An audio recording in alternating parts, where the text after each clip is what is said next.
वसई विरार महापालिका निवडणुकीचं बिगुल वाजलेलं आहे। कालपासून आचारसंहिता लागलेली आहे आणि महापालिकेवरती सत्ता मिळवण्यासाठी सर्वच पक्षांनी राजकीय समीकरणं जोडायला सुरुवात केलेली आहे। सध्या माझ्यासोबत काँग्रेसचे प्रदेश नेते विजय पाटील आहेत।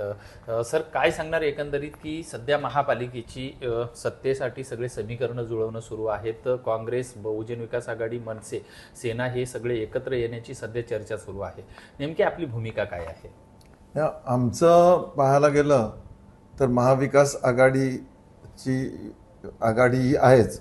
त्याच्यामध्ये आमची रणनीती फार महिन्यापासून चालू आहेच।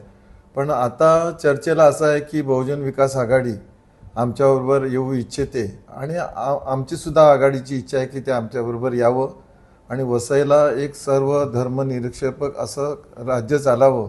त्याच्याकरता त्यांच्याबरोबर युती आघाडी करणं हे चांगलं होणार आहे आणि त्याच्यामध्ये चर्चा चालू आहे आणि पॉझिटिव्ह चर्चा आहे, त्याबद्दल वाद नाही। आणि आम्हाला तसे वरून पण आदेश आहेत की खालच्या लेवलला तुम्हाला जे काय करायचं आहे भवितव्य चांगलं असण्यासाठी, लोकांच्या गरजा मिटवण्यासाठी की चांगलं कार्य होण्यासाठी, तर त्यांच्याबरोबर तुम्ही आघाडी करा।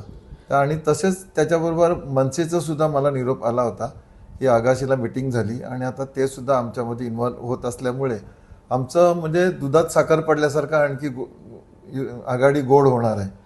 निश्चितच या संदर्भामध्ये स्वतः बहुजन विकास आघाडीचे सर्वेसर्वा हितेंद्र ठाकूर यांच्यासोबत तुमची काही चर्चा झालेली आहे का, किंवा या संदर्भात काही जागा वाटपाचा काही फॉर्म्युला ठरलाय का? नाही, त्यांच्या चर्चा त्यांच्या जे मुख्य नेते आहेत या विभागातले त्यांच्याबरोबर चर्चा झाली आणि त्यांच्यातर्फे ते माझ्याबरोबर मीटिंग करून गेलेले आहेत आणि आमची चर्चा जी आहे ती पॉझिटिव्ह आहे, त्याबद्दल वाद नाही आहे आणि 100% आमची आघाडी होणार आहे। निश्चितच एकीकडे बीजेपी विधानसभेच्या सत्ता परिवर्तनानंतर बीजेपीनं या ठिकाणी मोठ्या प्रमाणामध्ये ताकद लावलेली आहे। पालघर जिल्ह्यामध्ये जरी बीजेपी सेनेची युती नसली तरी आज वसई विरार महापालिकेमध्ये बीजेपीची दोघांची युती झालेली आहे आणि कुठल्याही परिस्थितीमध्ये सत्ता मिळवण्यासाठी प्रयत्न सुरू आहेत।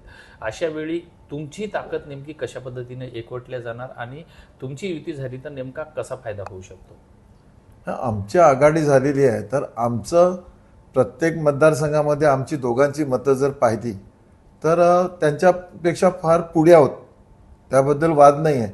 आणि जनमत जे आहे त्या इलेक्शनच्या वेळेला काय झालं हा विचार न करता आम्ही महानगरपालिकेचा विचार करणार आहोत आणि महानगरपालिकेमध्ये आमचे जे मुख्य कार्यकर्ते आहेत त्यांचा सन्मान व्हावा, आमचे सेनेचे जे मुख्य कार्यकर्ते आहेत त्यांचा सन्मान व्हावा आणि त्यांच्या मिळून जी चर्चा आहे ती चर्चा चांगल्याप्रमाणे होऊन आमचं कार्यकर्त्यांचा पण सन्मान व्हावा ही आमची इच्छा आहे, या प्रत्येकाचं मत आहे। त्यात आता मनसेवाले आलेत आणि त्यांचा पण चांगले कार्यकर्ते त्यांचा सन्मान व्हावा नगर याच्यासाठी।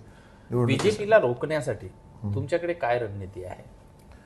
ना, आमची बघा आघाडी झाली ना तर रोखण्याचा प्रश्नच येणार नाही।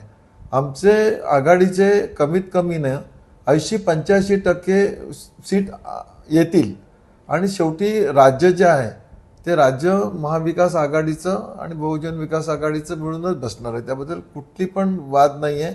हे चित्र आम्हाला दिसते। निश्चितच हे होते काँग्रेसचे नेते विजय पाटील। आणि जर वसई विरार महापालिकेमध्ये मनसे, बहुजन विकास आघाडी आणि शिवसेना यांनी जर एकत्र आले आणि सन्मानपूर्वक जर एकमेकाचा जर विचार झाला तर निश्चितच वसई विरार महापालिकेवरती महाविकास आघाडीची सत्ता येईल आणि बीजेपीला सत्तेपासून आम्ही रोखू शकतो असा विश्वास सुद्धा त्यांनी व्यक्त केला आहे। विजय गायकवाड, TV9 मराठी, वसई।